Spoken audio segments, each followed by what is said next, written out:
benih firman Tuhan. Dan raja itu akan menjawab mereka, "Aku berkata kepadamu, sesungguhnya segala sesuatu yang kamu lakukan untuk salah seorang saudaraku yang paling hina ini, kamu telah melakukannya untuk aku." Matius 25 ayat 40. Ketika pandemi corona melanda, mendadak ada orang-orang menjadi buta dan tuli. Ketakutan dan kecemasan mendadak menjadi penguasa dalam hidup mereka, termasuk diantaranya juga ada beberapa anak Tuhan.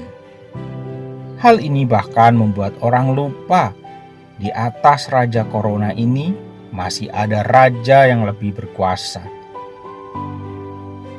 Baru-baru ini saya membagikan info bahwa sebuah komunitas sedang menggalang dana untuk APD atau alat pelindung diri bagi para tenaga medis di sebuah rumah sakit.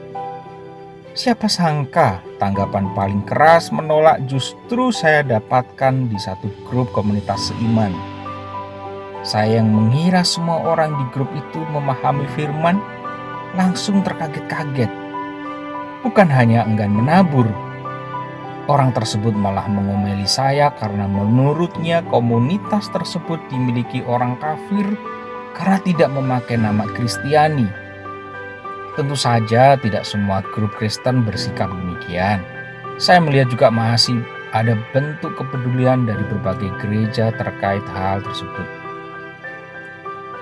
Kisah di dalam Matius 25 tentang menolong orang yang hina sebenarnya sama dengan menolong Tuhan harus bisa dihidupi oleh orang-orang yang mengaku sebagai orang percaya, yaitu anak-anaknya.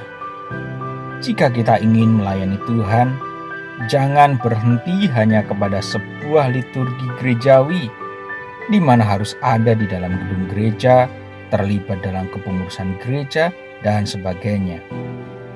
Justru saat-saat inilah waktu yang tepat kita mengambil bagian untuk melayaninya, memperhatikan mereka yang sedang lemah, menghidupi firman-Nya. Dalam hari-hari seperti ini, memang perlu perjuangan keras untuk kita memperjuangkan benih-benih firman dalam diri kita. Intimidasi dan kondisi sulit bisa menjadi burung yang memakan habis benih firman. Krisis bisa menjadi semak duri yang menghimpit firman hingga firman itu melenyap. Banyak yang lupa, keadaan sulit seperti ini justru waktu yang tepat untuk menabur. Tidak hanya menabur kabar baik, tetapi menolong dalam arti yang sesungguhnya. Di sekeliling kita misalnya, makin banyak orang yang dirumahkan, kehilangan order, usahanya sepi, dan lain-lain.